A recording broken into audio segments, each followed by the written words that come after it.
time. So hi everyone and welcome to Ebi Speaks. My name is Ibinabo Enebi and today I have a very special guest and we will be talking about how to manage your child's challenging behavior without losing your cool. Wow. So I want to say thanks to everyone for joining. And first things first, guys, I want to say that I really appreciate you all for joining and for always, tuning in every time to be part of this program. And I thank you all for supporting me, for all of you who have subscribed to my, is it who have or who has? I keep making this mistake now. Subscribe to my YouTube channel. I thank you so much. And I don't take your support for granted. And if you haven't subscribed to my YouTube channel, it's Ibinabo Enebi. Kindly, do so by subscribing. And Grace has an article on my website. And she has an article, and it's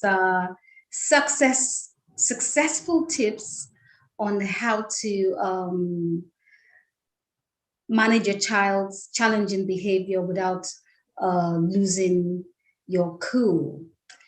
And so one second now. And you can find her article on my website. It's onewomanity.com. So basic ground rules is please turn off your microphones and your cameras. And and you can be a part of this program by asking your questions. And we hope to answer as much questions as we can. And you can write in your questions in the chat box if you're on Zoom. And if you're watching on Facebook, you can write your questions in the comment section. So, So, one second now. Yeah, so Grace, tell us a little bit about yourself. Well, I'm Grace Adewale, and I'm a mom of 2 girls married to Mr. David Adewale. That gives me the free wings to do the things I do. I just letting me be. And more so in terms of career, I'm a qualified teacher here in the UK with my postgraduate diploma, and I'm also a certified John Maxwell parenting coach and also leadership coach as well with John Maxwell team. That's me, like a nutshell. I'm all for children and raising leaders, helping parents successfully raise leaders for the next generations and generations to come. So that's me in a nutshell. That's fantastic. I follow you on Instagram. Yes. And I look at you and I love what you do. I was absolutely thrilled by what you do. And I was like, wow, I really want to have this lady on my show one of these days. And one of the things that made me think about you and want to have you on the show was when I saw you say that you kind of like nurtured young child entrepreneurs. And that was like, yes, I like that. That was fantastic. And so you say that you're a holistic child strategist. And so what's the difference between being a strategist and a coach? So it's, in my opinion, it's all things rolled into one. Because I need to help you strategize how to holistically support your child and raise your child. Would have to coach you through a process of looking at your child as an individual. Okay. So, and then once we unpick the things that make a child tick, so their personality, the things that make you as a person tick, your values in your home, the things that you see your child enjoy, the things that they're not, their strengths and their weaknesses.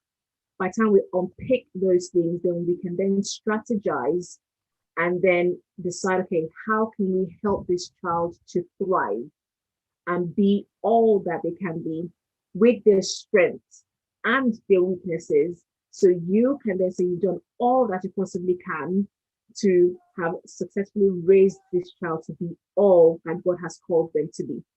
So what I believe in God. So as far as I'm concerned, God has designed and created us to be individuals and to shine in certain differential our lights in different ways. But if we don't, if we're not intentional, if we're not focused, that's what I'm getting to them flitting in different directions, and then they're in their 30s and still haven't found that they're still lost and haven't found themselves. So, but if we start very early, from as little as 2 or 3, when your child is pointing their toes in front of the TV and dancing, from as that moment, and you start observing and picking those little nuggets and then putting them in your hand and pocketing them, to then decide, okay, how can I help this child and strategize and help them, in that direction. So that's why I say I'm a strategist, a holistic child strategist, as opposed to just a coach, Okay, so from what you tell me, what I see here is being a strategist, being a holistic strategist means that you take at the child holistically. It's not just about you don't have like a textbook formula in any way. What you do is to look at the child and look at the child's parents. And so in the holistic, in your holistic setting, you look at both the child and the parents, and then you take both good and bad and craft it to bring about the best that the child can be. Wow. And more so, we need to appreciate that every person is an individual, be it a child or an adult, right? We are all different people. And when you get married, for example, or with you and your partner, perhaps you get married at the age of 30, you come with 30 years baggage, the joys, the highs, the lows, to join someone else that's probably maybe 32, 35. So altogether, you've come together with 60 years worth of experience and life. And then you now have this child that has now joined you in this journey of 6 years experience, where you're also trying to figure yourself out, and then figure out motherhood, figure out having a child, and all of those dynamics.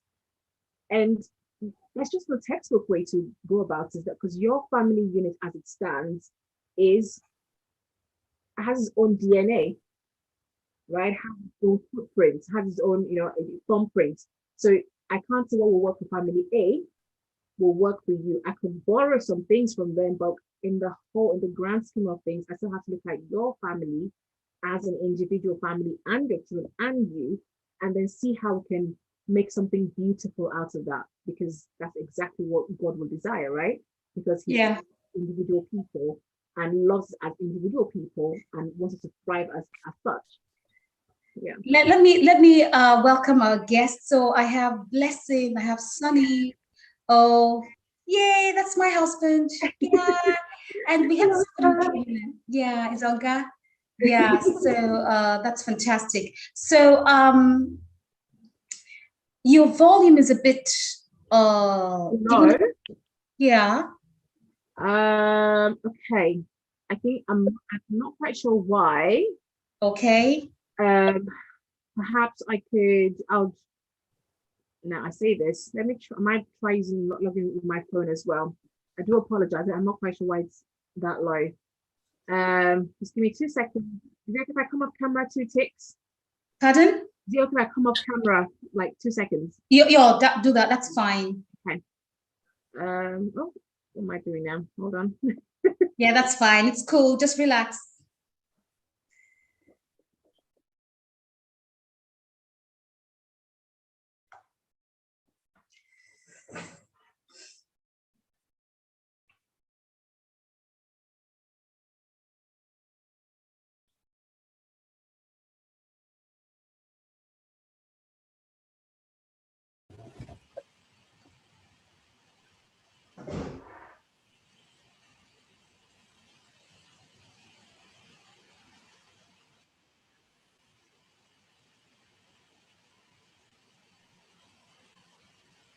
Recording in progress.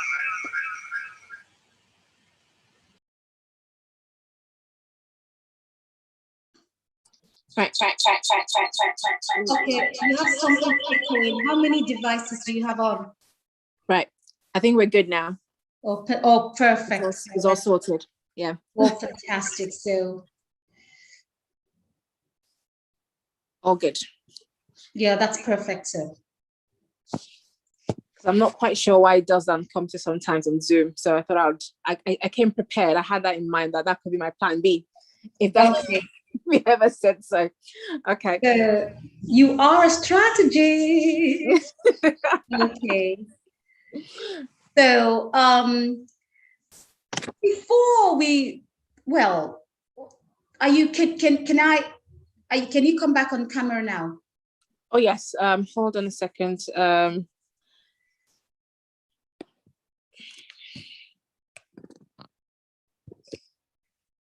Perfect. There we go. Perfect. So, there we go. Yeah. So, can you tell us a little bit about yourself? Okay. So, besides being a mum, and in terms of my role with children, because I think I did talk about my personal life a little bit. In terms of my role, so obviously I have been working with children for just over 10 years now, and I didn't plan to work with children, as growing up, like, oh, so what do you want to be? Accountant, all the things that will, make money. So yes, that was where I wanted to be an accountant. And then when I fell pregnant with my first daughter, and then things just went pear-shaped. The accounting dream just went down the drain. And I've always loved children, always gravitate towards me. And by God's divine orchestration, someone just came to me, well, Grace, you've got a degree, right? I'm like, yeah, I do. Well, you can transition to become an early years professional. I'm like, huh? Never my plan. But, when there is grace and anointing on something and God just causes that to flourish day by day and just having doors opened consistently, and I've enjoyed every moment of it. That's how I landed myself as as someone that works with children, and I couldn't have made a better decision than that. So that's pretty much me with working with children. Oh, that's cool. So I was looking through your biography, right? Yes. And it says that you are a woman and a mother on mission to partner with parents to raise a holistic child. And you have over 10 years of working with hundreds of children. Yes. Hundreds of children. That's very, I would say that's very, you're trying to be humble about that. And parents in nursery and primary school settings, yeah. And what else? Let me see. And so I tutor as well. Yeah, and so you've answered the question when I said that how do we raise a holistic child, and you said that raising a holistic child means that you take the child and then you look at the child's parents and the child's parenting background, and then you individualize the child's peculiarities to help raise a holistic child. So what happened then is that the parents bring the child to you? Yes. So backtrack a bit. So obviously with me working with different children, how I kind of realized this is where I need to be working, or what I need to be doing alongside my tutoring and provide entrepreneurship classes and all of those things, is when parents bring their children to me for assessment, for example, for their maths or their English, I end up having to coach the parents that, okay, you need that. And like, have you even stopped to look at the child as an individual? And I know that they're struggling in school or such and such, but if we looked at them and thought about their desires, what are they trying to achieve, what are they struggling with, build their confidence, right? Half the battle of any struggle that a child might be having, or even as an adult, right? Whatever battles we're having, it is half won in our mind. And if we're confident, right, and we feel that we are able to do this thing that we're talking about, then the problem itself is half solved. Okay, so and when I started seeing, I was like, okay, I'm coaching parents this way. I'm telling them this. Okay, I must just create a structure to this and help parents, because I'm probably with the child for an hour and 30 minutes tops, tutoring them or coaching them through the entrepreneurship journey. But the parents are with them a lifetime. Okay. And whatever I do, they can literally go back home and the parents sneeze and pull down everything I've done with them or encourage them with. But if I have the buy-in of their parents, that's me partnering with them, that they have the tools to do what they need to do. But when I'm also talking the same language in the center, the child can see that, oh, okay, Grace is saying the same thing. Our parents agree with the same thing. So everyone around me that is supporting me are all singing from the same hymn sheet. They see me as confident. They see me as I can do this. They see me, they don't think of me as dumb. They don't think of me that, oh, because I can't solve a math sum, I'm less than I am, right? And everyone is seeing the same thing and communicating the same thing with the child. That literally gives the child shoulder pads. And anything that they have to solve or work through, no matter how hard, even if they make a mistake through the process, they already have that confidence that it's not the end of the world. Okay. And they already have that growth mindset because everyone that surrounds them believes in them and they are able to have a positive attitude to solve or go through any challenge that they might be having. So that's why I say I'm partnering with the parents and strategizing. Oh, Grace, what I hear you say is this. So you started so you have a tutoring center, yeah. Right? So you tutor what's it gonna it's a tutoring center. You partner with renowned tutoring. You have a franchisee? Yeah, that's right. Yeah. So so what I hear you say is, so you started this tutoring thing, helping kids with the maths, which I'm very bad at, and English, which I try in. So, but then you found out that in doing that, you had to help the parents then to understand certain things about the children. Yeah. So you were like, okay, what I can do now is to equip the parents to help the child so that so we all would speak the same language. Mm-hmm. So, and grow the child holistically.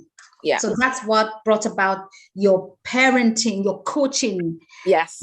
Providing tutoring, and then from there it grew to coaching because you saw a deficit. Yes, absolutely. In the parents. Absolutely. Okay. Yeah. That is fantastic. So the next question is this. So you've in the last 4 years, because I'm still talking about what you do, in the last 4 years, you've been able to help children close the gaps, the learning gaps, and help them to excel in the exams through your tutoring center and coaching them and coaching the children on entrepreneurship skills and vocational skills. And so you approach your training of children in a child-centered way. And so when you say child-centered, what does it mean? So I see children as little as human beings. Okay.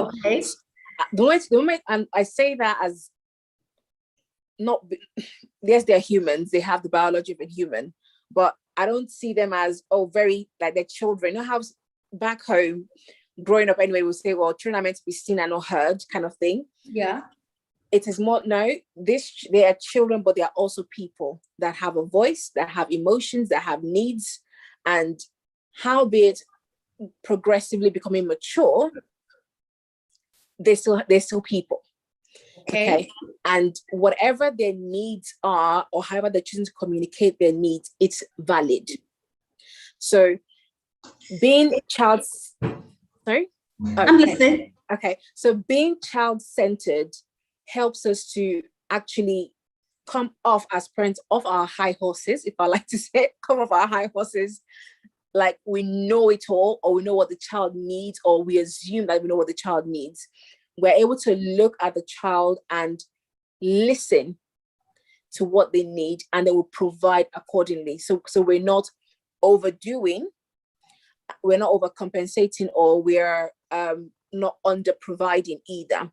So it's one thing to say, I love you, I love you, I love you, but the child doesn't really hear that word, I love you. It makes no sense to them. But if you're present with them on the sofa, for example, watching the TV with them, that communicates love more for them, right, than you saying the word.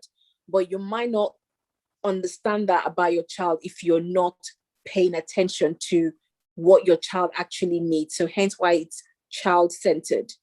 And more so, from my children, observing them and the children I've worked with, case in point, there's a particular girl in my tutoring center. She absolutely loves to draw. And if I show you some of her drawings, you'd be like, what? An 8-year-old drew this? Like, literally, she's super good. But when she comes in, she has a learning gap with maths. Okay. And so when I'm supporting her with her maths, right, and we're having a question, I always tie it all back to her drawings or the things that she likes to do. And then I say to her, well, do you know that your drawings, if I gave you a project to do and said, can you draw something for the center where I can just showcase this? She's like, really? Okay, I'll do that. In that conversation, she thought of a slogan of what she was going to write for the center, right?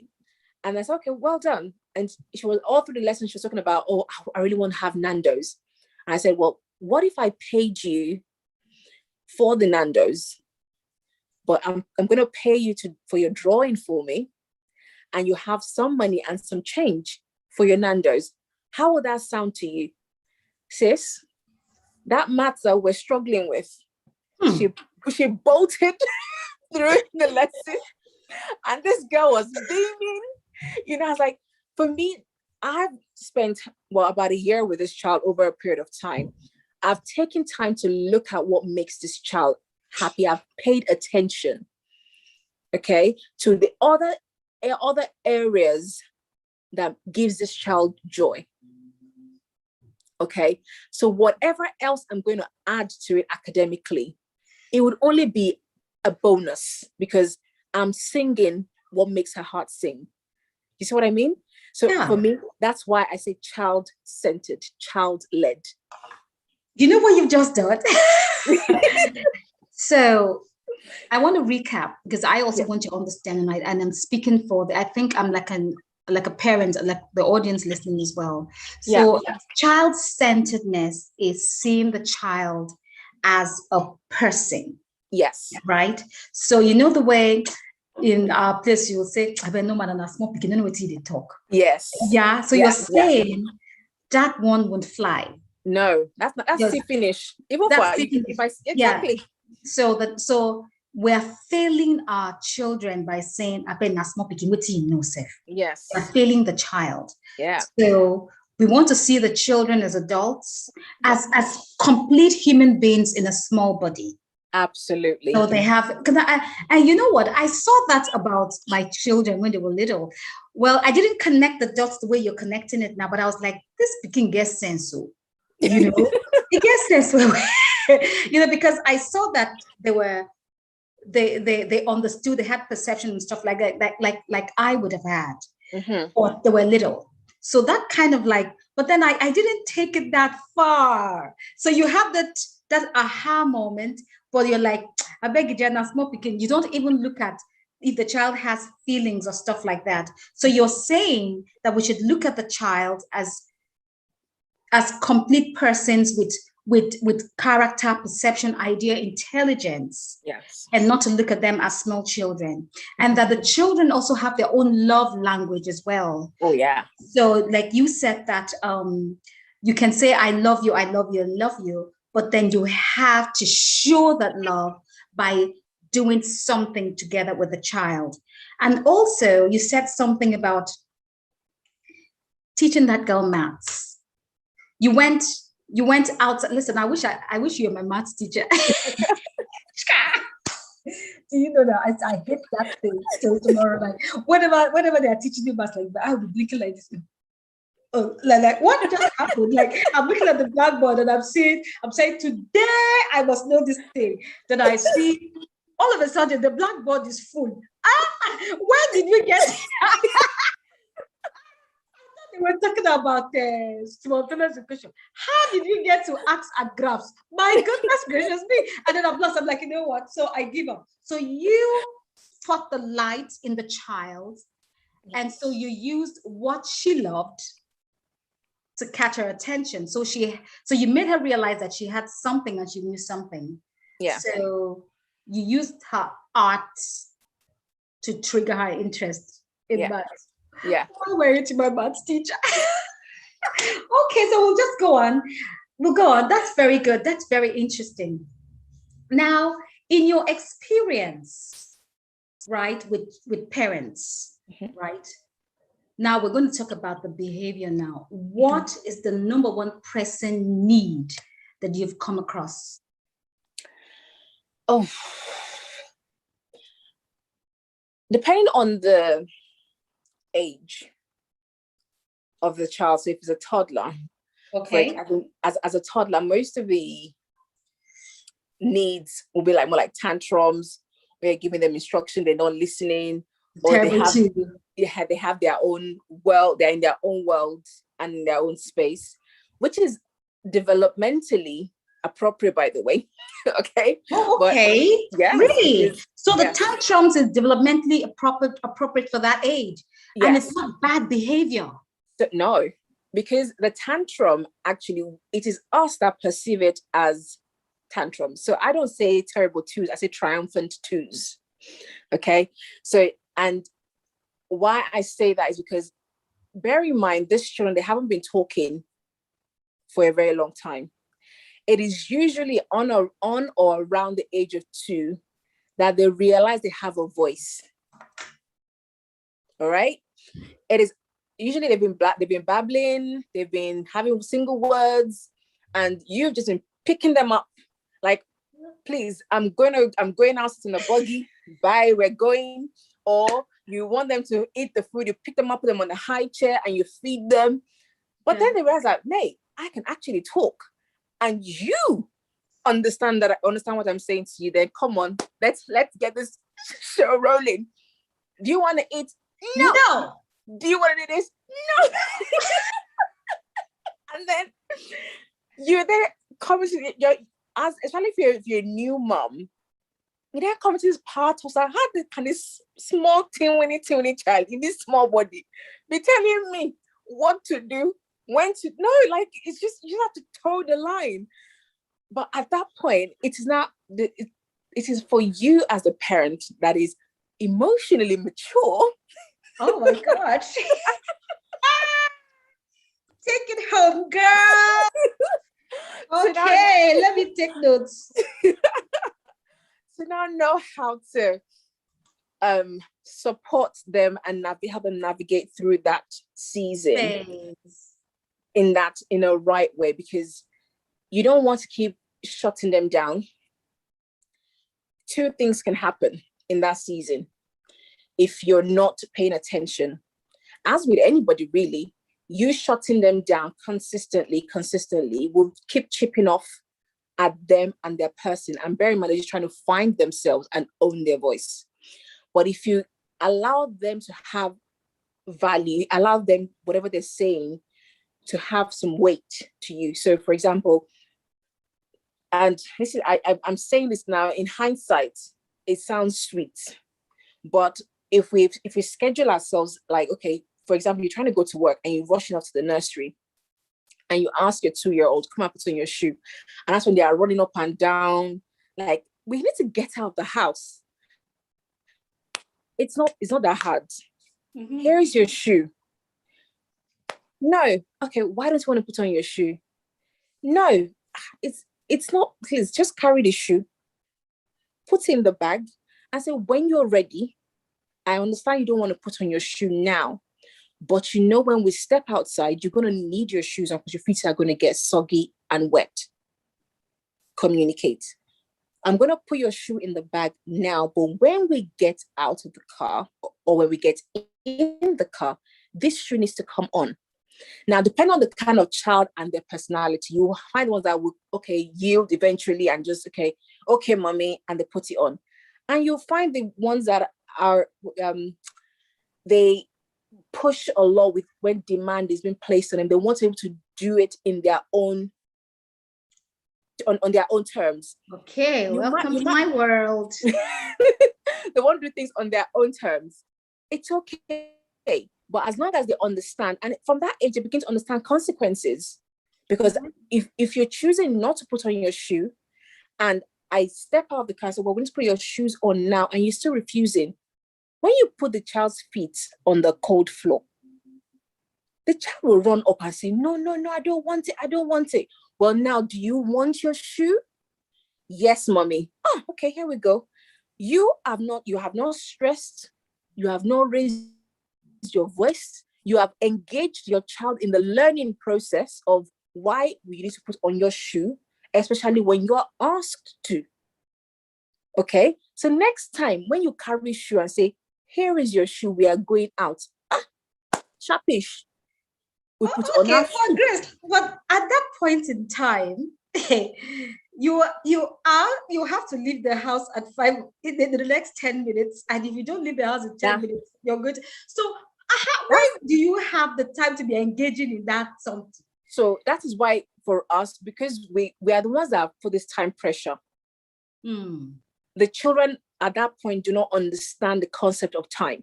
Okay. So as far as they're concerned, they have the whole day, an eternity and a half. Okay. So it is us that would then decide, okay, I know my child, they fuss a lot about shoes. So it's when they're already brushing their teeth, you start telling them, we have shoe to wear. Shoe. You're gonna, or you lay down the clothes. We have your vest, your nappy, or your pull-ups, your this, everything is in sequence. So they can see the progression. So it's not just thrown at them as something you have to do now, here and now. Because if it's a child that doesn't like demanding placed on them and want to do their own thing when they want to do it, you haven't carried them along in the process. So you are bound to get kickback. You're laughing. I'm laughing because one of my children, I will mention names, right? That child, you have already done what you want to do. You know, when a child has sense, you know, when a 2-year-old child has planned what she wants to do to you in her mind the night before. Yes. And you're thinking is a little child. And then you have picked out everything. The first thing she does is to run you around the bed. And then showering time, she knows what she wants. And then she starts acting up and you're bathing her and everything. And then she actually doesn't want to go to school with the school bus. That's she doesn't want to do it that day. Yeah. But she wouldn't tell you, but she would run rings around you until you're like, oh my God. And then she now finally tells you, I don't want to go with the school bus. Daddy, take me to school. Or sometimes a child has done it, or then she puts the bag in the bus, and then Daddy now takes her to school eventually after like wasting our time. But she had planned what she wanted to do to us the night before. Yeah, so that's why I came to the conclusion that children are very smart. Yes. Okay, Grace, we'll just progress quickly. So you said, now I want to say something. Now we're going to talk about, how to manage a child's challenging behavior without losing your cool. And I'm going to read something that you wrote in your article on the website. Yeah. And you said, it's often said that behavior is a form of communication, and rightly so. 60% of communication, whether good, bad, or indifferent, are a clear expression of our feelings and needs. Thus, all behavior is a functional element. Challenging behavior is communication on unmet needs. For example, you might label a child naughty, unmotivated, offensive, aggressive, loud, and so on, without decoding what the child is trying to communicate. That's why when a child is behaving in a way that challenges us, we should ask ourselves why they're acting that way. Is that true? Yeah. I mean, I'm gonna spin off from your example of your daughter. And so obviously I don't know the scenario, I don't know when or how it, but from the picture you've painted, she already knew that she didn't want to go in a school bus. But we didn't know. But you guys didn't know that. So she should have been doing different things around, like you've said, to give you signs. And I'm sure it's probably not the first time that she has done it. But you haven't perhaps picked up. And so it, again, is asking the questions, especially when they can talk. I know that they are very clever like that. Is asking the questions. Okay, so we are going to do X, Y, Z. If they've told you no, okay, but why? And so it doesn't have to be like interrogation where we are sitting down and we're having this, like tete-a-tete. But it's just, we're brushing your teeth. Okay, so are we going to go in the school bus today? But you just have just light conversations. Okay, but when they're acting up, I say we put on our investigative hat on, especially if they cannot tell us clearly what they wanted.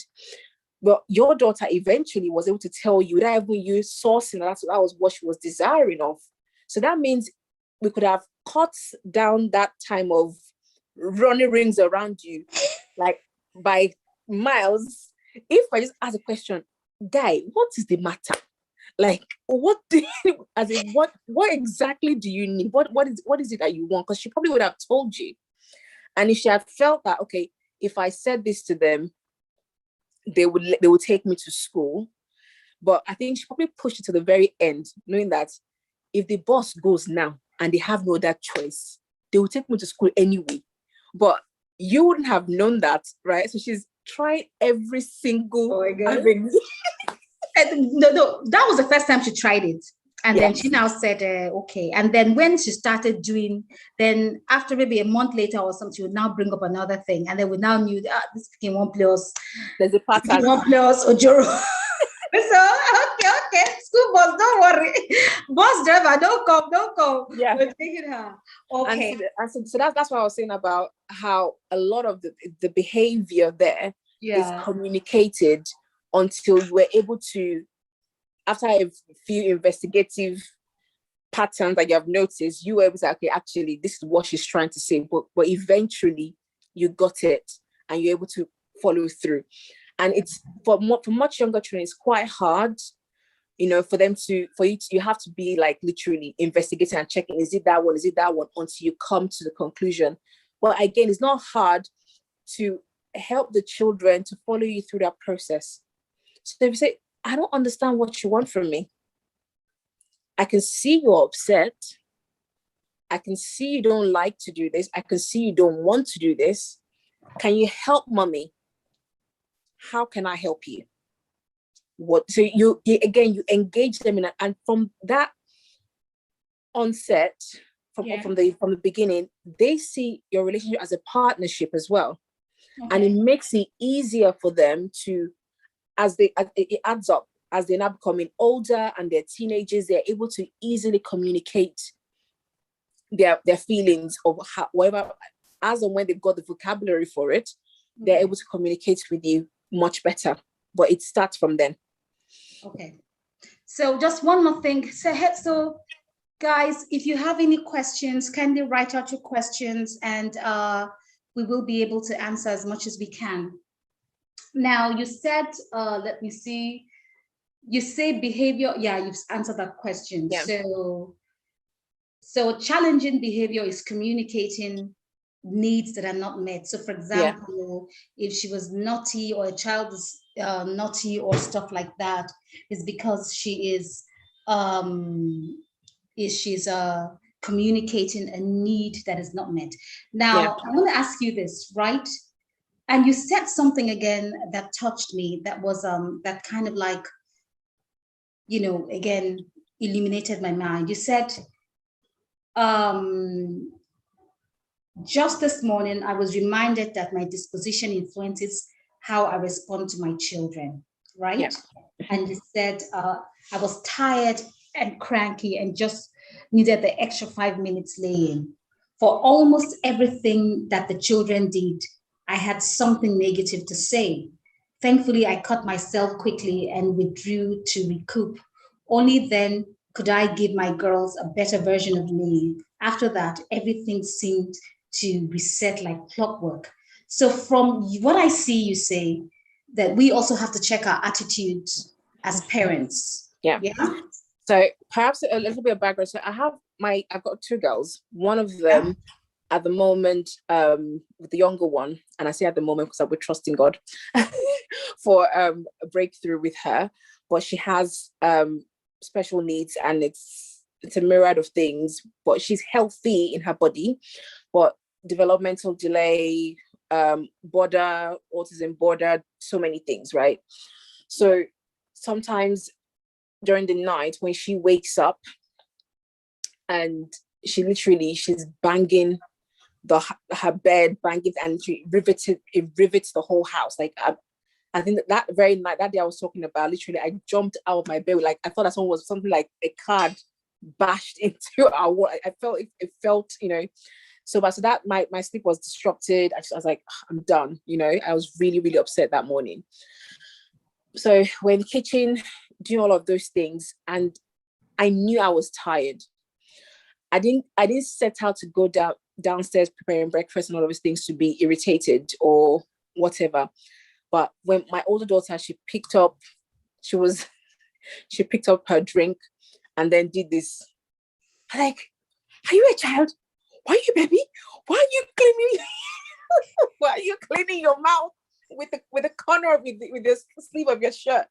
And I was thinking, well, Grace, but why are you? As that one happened, and something else happened, and I thought, why exactly am I, lashing out like this? And I had to just literally catch myself, because the truth is we are human beings, and we all also have emotions. We, like I said before, we come with a bag of experiences.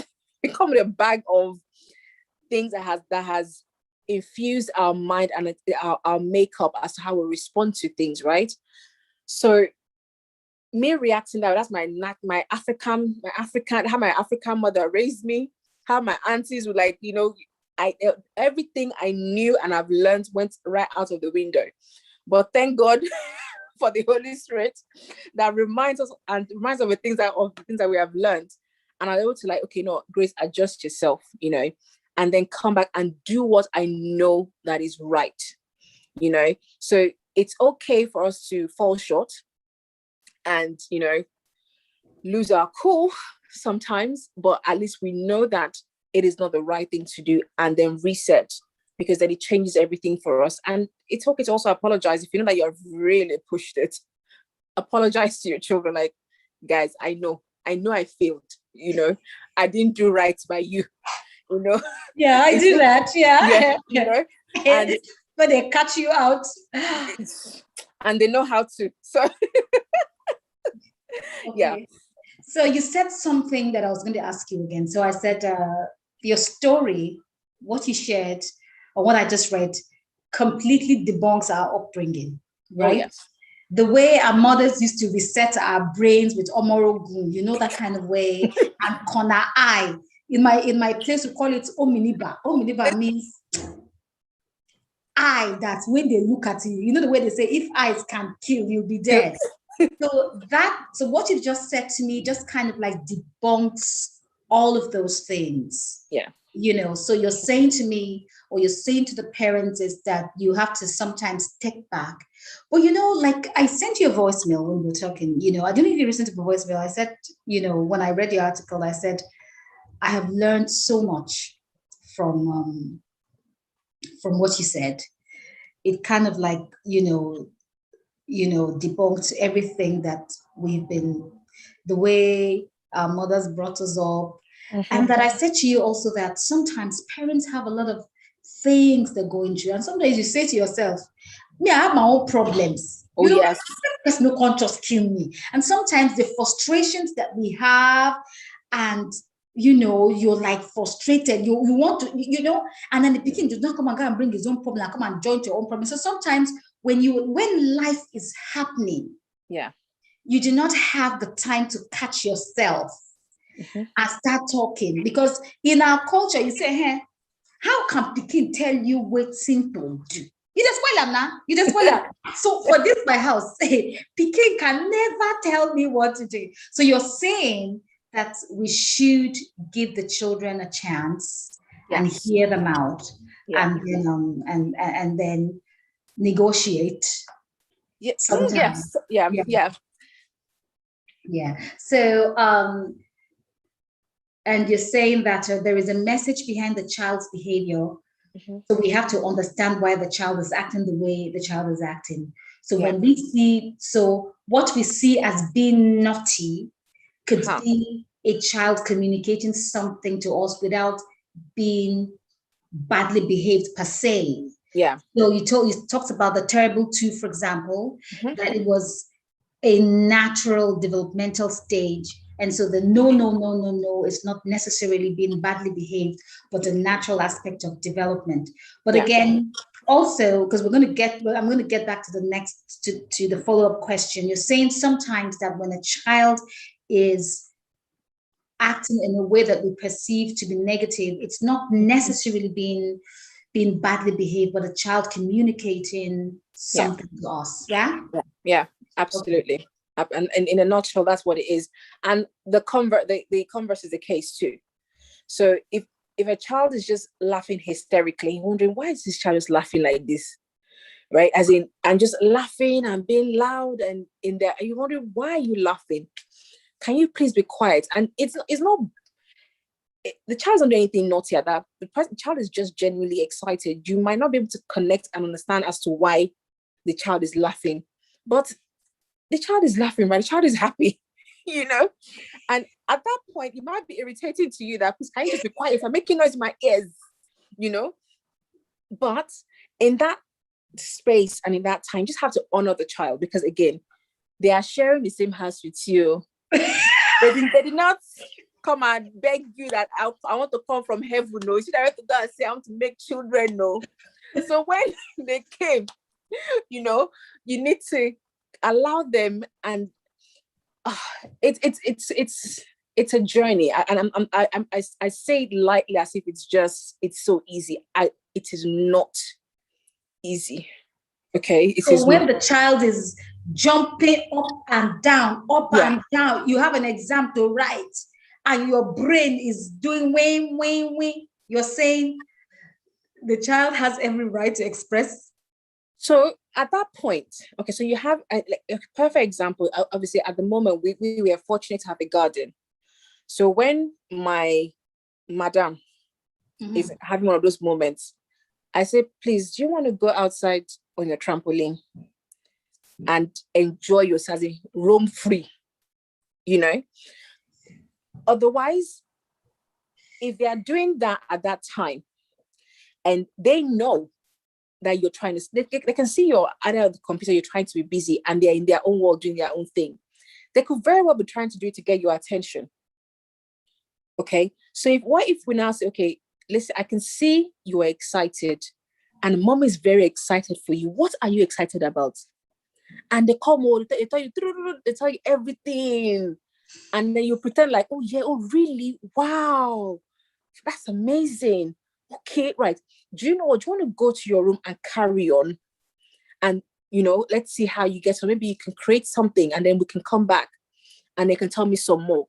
But you have shown interest in what they're doing. And it will then give you mind to carry on. I know it's hard that in that moment, you don't want to stop. You are in the zone. But which one do you prefer? That you've given them, you've borrowed them 5 minutes to gain 40 minutes at least before they come back and stop you again. Or you just want to keep shouting, stop it, be quiet. And then you are there, you are not book, you can't concentrate. The child is not stopping. Which one would you prefer to do? Grace, I have a question. Let me ask you this question. It says, if a parent simply can't help a child with his or her homework because they can't or don't like maths, what would happen? Well, outsource it. It's simple now. Sorry, I don't. That's people like us. Just outsource it.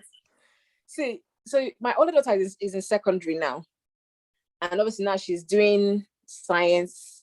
My special, I can only do maths and English. I've helped her ministry. Perhaps I can try help her with maths and English because I do up to GCSE, so I can help her a little bit to that point. When it comes to science or physics, all those other subjects, I'm resolute in my mind. I'm going to outsource the help. I cannot come and kill myself. It's just as simple as that. But then again, if you can't afford it, so I don't take that question lightly. Yeah. If you can't afford it, if you can get them resources, speak to the class teacher or speak. What textbook are they using at home? There's so many, like there's bite size.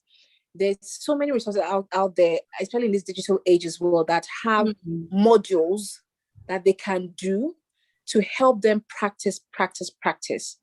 The deal is with school, they learn per topic. And that topic, they've learned it this week. They might not taught that topic again until the next term, or even maybe in the next year. So if they've learned it and they haven't practiced it, it's not embedded or ingrained in their mind, they will forget. Yeah. And that is where the learning gaps begin to happen, because they haven't used it. But if they have tools at home to them to keep practicing, exposing them, schedule time for them. Listen, child, you sit down, you're back from school, you've eaten, you played, or you have 30 minutes. Let's spend time just, you go on your stuff, practice. What did you learn today? Make notes, revise. I mean, when my daughter started year 7, she's in year 7 now, I bought her Post-it notes. Every day, come back. What did you learn today? Make notes of it. On your iPad, whatever you want to do, make notes. So you gather your thoughts. Remind yourself of what you've learned. Make notes. When you now need to go back, you can revisit your notes again because you wrote it, you understand what you wrote, and then it will help you during your revision time. Okay, but what if you have a child that's oh yeah, my pikin, well done, you've given the child food, I come and do the homework, or the child will say, mommy. See, now, if the child has started in that line from day dot, that it is part of their routine, yes, then it makes it easier. Now, not every, and that's why I said, it is important to let your children understand the process and why they need to do something. So when I told my daughter, oh, we come back home and revise, she didn't say, oh, yes, mommy, I will be glad to. No. I said, well, do you know that as a teacher, I've experienced many children, and I explained my reason for her, that you now have a choice, that when it's time for you to do your exams, you now want to start rehearsing everything you've learned in the last 3 months in just 1 week and think you will pass. Is it logically possible? And her answer was no. I said, well, then now that you know, what is the decision that you are going to make to help you succeed? Not me telling you to do it now. What decision will you make to help you succeed in this? Because it is, in our family, is a non-negotiable. I'm not asking you to have A stars, whatever. If you have it, I'll be glad. But our family values that you give everything you do your absolute best, and you have to know your absolute best is good enough. So do you think you have given this your absolute best? If the answer is no, then, well, you can do better. And if it's the other way, I think, oh, I've done my best. Okay, well, if you think you've done your absolute best and you're still struggling, then I will get you help. Okay. That's fantastic. Yeah. So the Lord will continue to help us. Amen. So we talked about triggers. Yeah. Triggers, the causes of challenging behavior. So we have triggers. What do you mean? Yeah.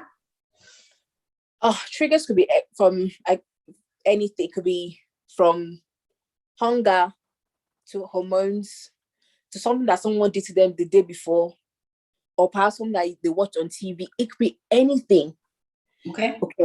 And it's just trying to understand and help them. So as opposed, my rule of thumb is if the child has done something that makes me feel one kind, like it makes me uncomfortable, the question I want to ask myself, one, why am I uncomfortable? So I'm checking that, is it me that I'm just having an off day and I'm receiving this information in a bad light?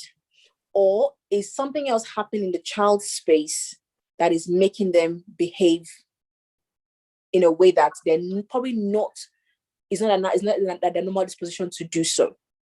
Yeah. So again, so triggers, I can tell you many triggers that I think, could be, but it might not be it might not, again, it's not a one hat fits, so it might not be particularly suitable to your child. But again, so it could be food, hormones, you not paying them attention. That's a big one. It could be a trigger, or they can see that they're trying to do something to get your attention.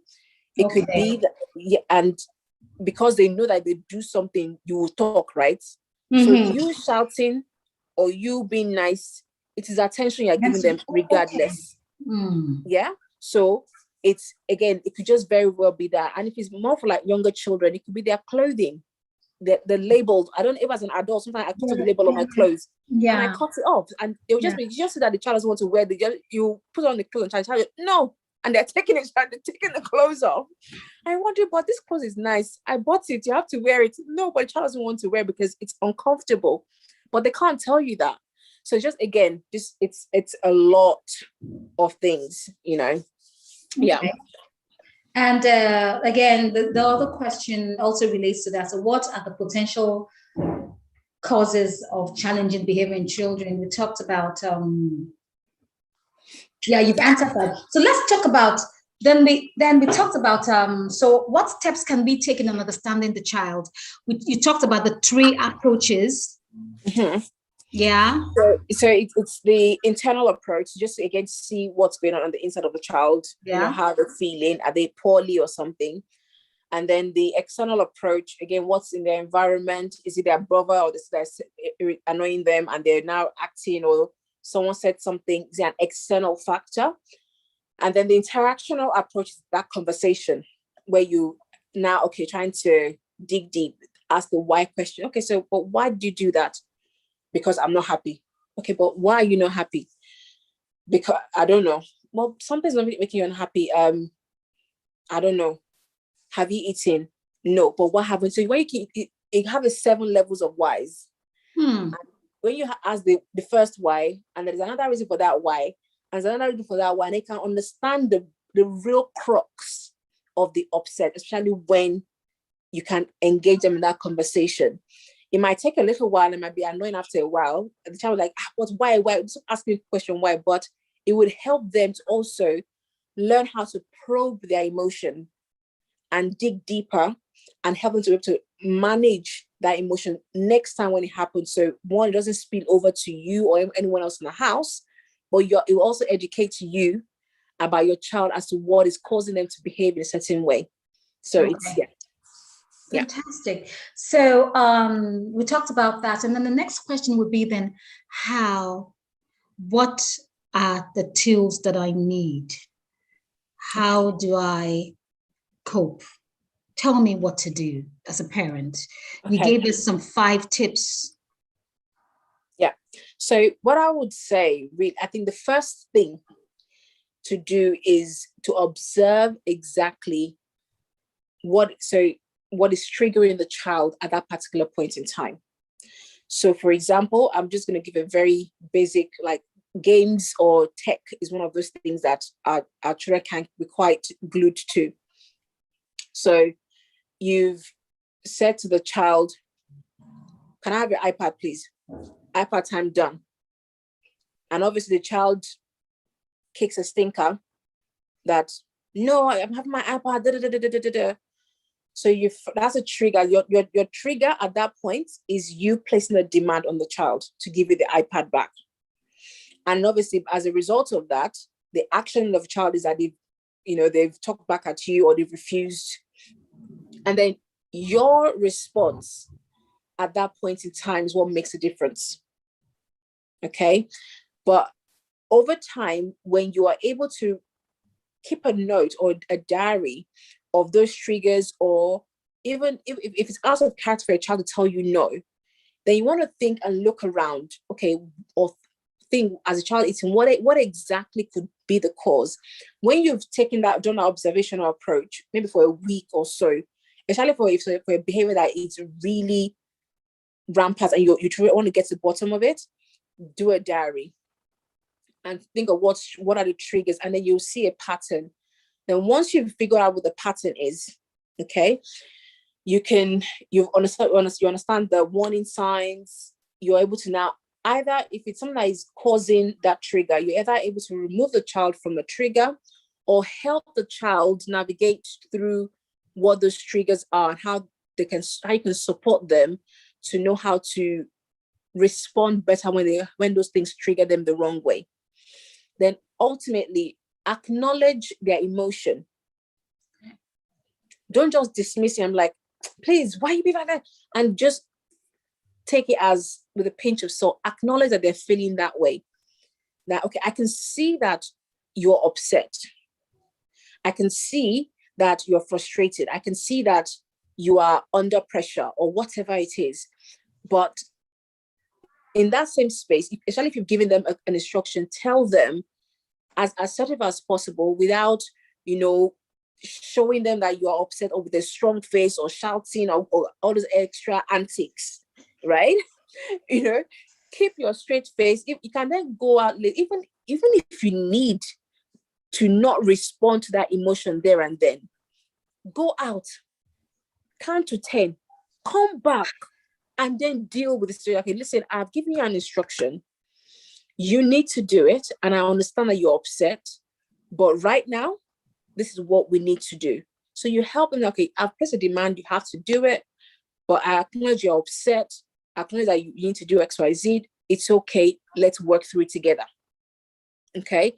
And if they are, banging on doors or throwing themselves on the floor, I don't know. If you want to, when I was used to work in a nursery and I had children that would, perhaps behave in a way that they're trashing the place somewhat, for want of a better word.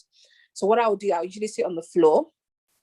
I'll put the child back to my chest with their hand, with their like a bear hug, okay, but not a front-facing bear hug. So that deep compression of hug, and you rock back and forth just to help them to feel that sensory tension, to get them back to center themselves. And in that way, you've helped them from hurting themselves, hurting everyone else around them, and hopefully not hurting you, because obviously their hands and their legs is in front of you, not facing you, right? But you've helped them to calm down in that time. And then obviously praise, reward with praise all the time. I know it's easy for us to catch them when they do something wrong and we go all the time. But if you, in that same light, in that same vein, as often as you catch them doing something wrong, also catch them doing something right, and shout it from the rooftops, just the way you will shout it when they do something wrong. Okay, but make a big deal out of it when they do something right, and they just say, "Oh wow, good girl." No, good girl could. So what? When I'm not doing something, I'm not a good girl. No, it's not. It's not about me as an individual or as a person. It's not my person. It's not the behavior is not me. The behavior is not who I am. It is something that I have done. So if you now do something right, oh, I like the way you place your jumper in the wardrobe. I like the way you hugged your sister when they were upset. Oh, I particularly liked today the way you told mommy how much of a good day you had in school. It's being very specific, and you will just see, as always, they will light up like they've won a jackpot, and they would want to have a repeat of that behavior. And I think you said 5 things. Last but not the least is be consistent without confrontation. Oh, okay. Be consistent. Don't say A today and say, okay, oh no, it's okay because you're tired. Like, just go and watch it. Just go and watch it. And then tomorrow you'll be like, why are you watching television? Just ask you to watch it. Like, mommy, what changed between yesterday and today? It was okay yesterday. Why is it not okay today? You know, be consistent, you know, so they can also take you seriously. Yeah. Okay. Grace, one last question is, what is negative and spiral negativity, and how can we avoid it? So spiral negativity is just another way of saying like vicious cycle. Oh yeah. Right. So it's like, for example, now if you are upset and then I come to you and I'm right in your face and yelling back at you, is that going to help anybody? Mm-mm. Like, you're probably going to thunderclap me that, are you all right? Because you're just not helping me in that situation. Okay. So at that point, that's basically what we call spiral negativity, because you're meeting negativity with negativity. It doesn't help anybody. So, and then obviously, if you're not intervening and helping them when they are going through their emotions, it's only going to make things worse. So when you say, they're just being them, they just, you know, that's their problem, they will solve it.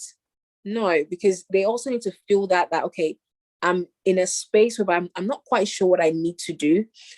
Even if you don't say anything, you sitting down there and be present, especially when they're teenagers and they like to close their room doors or they don't want to talk to you, or just let them like you are present, that okay, when you're ready, I'm here.